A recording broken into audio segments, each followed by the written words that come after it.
Hello and welcome to the Saturday Reading Room, our second session. So happy you're here. In today's video, we're going to be reading together, talking about the book we're reading, which is Braiding Sweetgrass, and spending some time together reading. The reading room is really about creating a slow reading practice, an intentional slow reading practice. And we'll read together for at least 10 minutes, sometimes more, but at the very least 10 minutes. And after we read, I will go ahead and read an excerpt from the book that I highlight in real time. I've actually taken to bringing my highlighter with me when I'm reading, because I'm finding so many amazing things in this book. And also, it helps me with my reading journal practice, which, if you haven't seen my video that I released earlier this week, I will link to it below. But it's about how you can nurture your creative and cognitive health with a intentional reading journal practice in less than 10 minutes. So it doesn't take a huge amount of time to get so many benefits from it. So I'll go ahead and link to that below. And I hope you check that out. The book we're reading right now is Braiding Sweetgrass. And in the reading room, we'll typically, as I continue with this series, we will read a book for 3 to 4 weeks and meet here every Saturday to do some reading together. And there'll be a few videos released now and then in the middle of the week in regards to reading and the benefits of reading as well. But this is a place for us, a third space, if you will, to show up and slow down in our crazy, chaotic world. So I'm finding so much benefit to this book. Braiding Sweetgrass was actually released in 2013, but it was republished in 2020. And I think it's really relevant right now in our swiftly changing world. And it's definitely helping me ground into the earth. Something that I've been really interested in and have a growing interest in are the teachings of plants, but also consciousness. I'm reading at the same time as this book.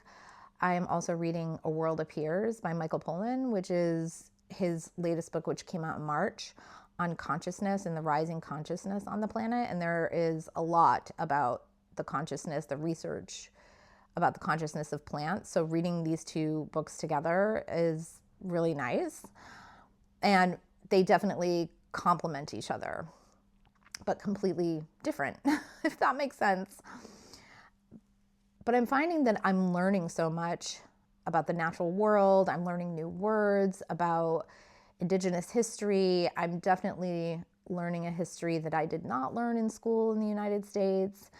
And it's all very eye-opening, but also so incredibly beautifully written. Robin has just such an amazing talent for really immersing you in the different scenes and the natural world, and really making things that might be a little complicated easier to digest, if that makes sense. I'm just finding it extremely beautiful. I also think this can be extremely educational in learning how to apply ancient teachings to our modern world. And as we dig deeper into the book, I'll explain what I mean by that, because I'm still coming to terms with it in my own reading journal. But yeah, I think that it's a very helpful book in how to live more in harmony with nature, which I think that we have to do in order for our world to heal. Because I think that Mother Nature is kind of angry right now. With that being said, let's read together. I'm going to go ahead and get set up here. Oh, and stick around till the end. After we read together, as I said, I'm going to read an excerpt. But then also at the end, I am in a new location, in a new country, and I'm going to share a little bit about that as well, and ask to hear from you with a few questions. So let's get to some reading. I have a little coffee here and my blanket. I wanted to take this opportunity to try something different on this video in a way of a grounding practice, just really simple, to take a few deep breaths together before we start reading. Maybe just set the tone for some calm time. So go ahead and place your hand on your heart and take a deep breath in through your nose. Hold it at the top. And then slowly exhale through your mouth. And we'll do that 2 more times. In through the nose. Hold it.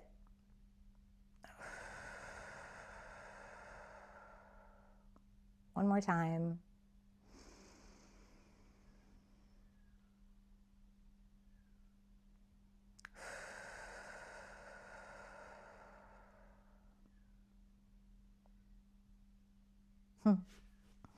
Shake out my hands. I can hear some beautiful bird song. Where I am, there are epic birds. I can't wait to share that with you. Okay, let's read.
time goes by so fast. But I finished the chapter and I highlighted a few sections. So the chapter that I read today is called The Three Sisters. And the three sisters are plants: corn, beans, and squash. And Robin tells quite a lovely story about the three sisters and also shares from her botany class. And while I highlighted several sections, I think this is the section that I'll share with you today. The way of the three sisters reminds me of one of the basic teachings of our people. The most important thing each of us can know is our unique gift and how to use it in the world. Individuality is cherished and nurtured because in order for the whole to flourish, each of us has to be strong in who we are and carry our gifts with conviction so they can be shared with others. Being among the sisters provides a visible manifestation of what a community can become when its members understand and share their gifts. In reciprocity, we fill our spirits as well as our bellies. And I am being totally sincere when I say that I just highlighted this during a live read and I didn't read it before and highlight something to share here. And I cannot even express, I'm so excited to do my reading journal, the 5 prompts about this section, because I think it's so relevant to where we need to be in the world, but also on a personal level, that's kind of what I'm doing here on YouTube in real time, trying to figure it out, trying to figure out how to share what I have to share with people and create a community. So thank you for joining me here in the reading room. Oop, there goes my highlight cap, which I'll just put down here. So yeah, I'm keen to know where you are in the book. Please comment below. And also, if there is an area that really spoke to you and it's not too much, it's, for you, share it below in the comments. Type it into the comments. I would love to read about it. Yeah, I will be continuing reading. It's so nice to just take a break during the day as well and just take some quiet time. And 10 minutes, this one a little bit longer, but just 10 minutes of reading can just kind of settle and refresh, kind of take you out of whatever, whether it's work or it's social media or the craze of the world, just some nice quiet time. I don't know, I'm loving it. Okay, so sharing with you as well. And I'm hoping to get better at filming so I can share some B-roll and splice in some more video, but I'm not quite there yet. But wanting to share where I am right now in this beautiful space where I'm filming. I am in Wellington, New Zealand, and I am so thrilled to be here. Wellington is the capital of New Zealand and is at the very bottom of the North Island. And I've been really lucky to explore a bit of New Zealand. Not only this year, I actually came to New Zealand twice before now, but just for short trips. But 2 years ago was the first time that I came to New Zealand. And it was 2 years ago in April. And I spent 3 weeks here, a little over 3 weeks, and I traveled around. And I came to Wellington first, and then I stayed here for 10 days, and then I took a train all the way up to Auckland, which is all the way at the top of the North Island, even though there's a part that kind of juts out a little bit more, but it's at the top of the North Island. And then I flew down to the South Island on that trip to Queenstown and stayed in a place called Wanaka, which was really beautiful. and wonderful. And earlier this year, I came and I went to Christchurch for a week, and then I spent 2 weeks traveling around the South Island with some friends, which really inspired me, that trip, to say, oh, I want my next kind of longer stay after 8 months in Melbourne to be in New Zealand. And I was so lucky to land here. I'm in this beautiful suburb of Wellington called Miramar.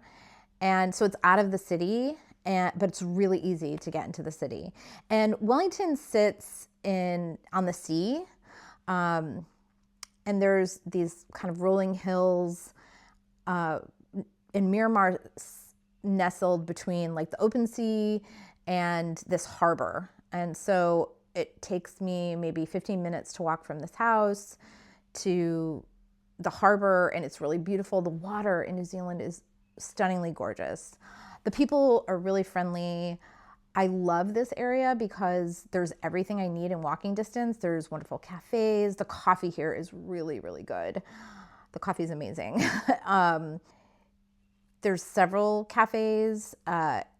There's this incredible, I did not know that this was here. It's called the Weta Cave. And I was walking on my first afternoon here. I walked to the grocery store. So a really great grocery store is only a 15-minute walk from the house. And I was walking, and there's this old theater that's been redone, like a classic theater.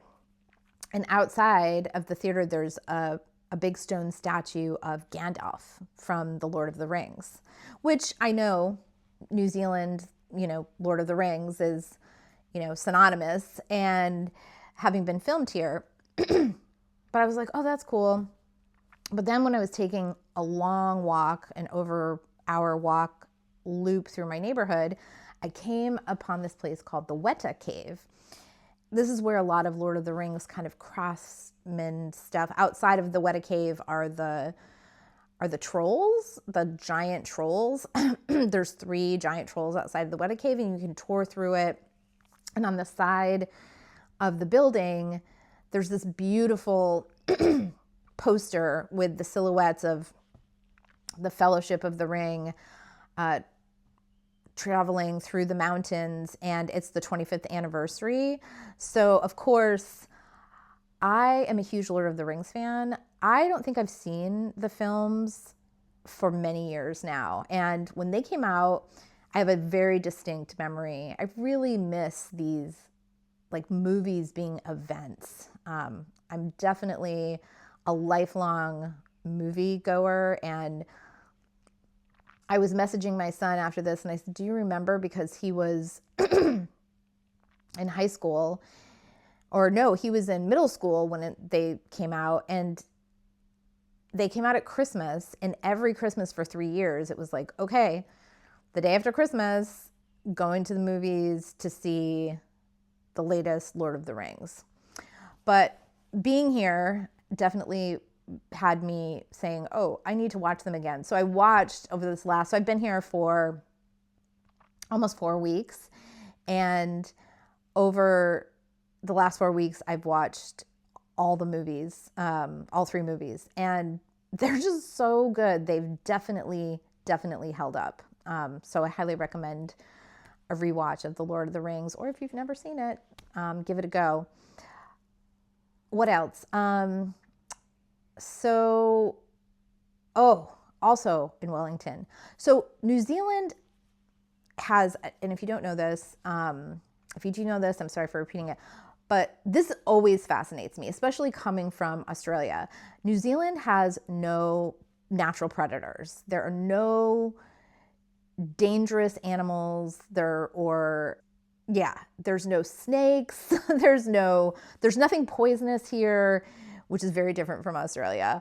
But there's no like bobcats or fox or, and they really work really hard to keep out vermin, so to speak. So keeping rats out of New Zealand is, there's signs everywhere about keeping it predator free. And rats would come in like on cruise ships or, like cargo ships, things like that. That's how rats would come into the country. Also, things like that were introduced here, like mink or possum. Also, just to protect all of their just super abundant of amazing, incredible birds. Oh my gosh, they have the most incredible birds here. And there's a place in Wellington called Zealandia, which is super cool. I'll link to it below. And it's this trust of wild land where all these incredible birds live. And the last time I was here, I did a tour of Zealandia, which was so wonderful. It was incredible. I spent an afternoon walking through. It kind of reminded me of Jurassic Park. It sits high up on the hill overlooking the ocean in like the CBD of Wellington. You wouldn't know it's there. You have to climb kind of a lot if you walk up to it. Actually, there's a place where you can grab a shuttle, a free shuttle that's a lookout point in Wellington. They can grab a free shuttle, which takes you further up into the hills to Zealandia. And that's a really cool thing. But I've been seeing just amazing birds in my yard, incredible New Zealand birds like the fantail and the tui. The tui has an incredibly interesting song. Chirp. It's not a chirp, it's a song. And it sounds almost like a droid from Star Wars. It's really cool. And they're blackbirds, but they have this big tuft of white. It's like a big round tuft. And I was so excited when I spot them. Also, I spotted 2 kingfishers, which made me giddy because I love kingfishers, and living in Oregon, where I lived for a long time before I started this travel life, I would go out in the river and look for kingfishers, and I never spotted one. And so I spotted 2 within my first 10 days here, and I just was giddy. My backyard is full of birds, so it's very wonderful. Yeah, so I'm here in New Zealand. I'll be here through July, and not sure where I'll be after that. So let me know if you have any questions about New Zealand, or if you've been, share with me where you've been in New Zealand and how you enjoyed it, if you've been to Wellington. And yeah, so that wraps up today's reading room, and thank you so much for being here. Again, drop into the comments, please drop into the comments where you're reading with me from. If you're not reading Braiding Sweetgrass, what are you reading? Because you don't have to be reading the book. Just show up and take a pause or a break in this third space. And yeah, so happy to have you here. And if you could, before you go, if you could like this video and subscribe to the channel, that would be amazing. It's brand new, so getting it slowly out there to people. If it's someone that you know that would like to join us reading, please share this with them. I would so appreciate it. All right, we'll see you next week, and bye for now.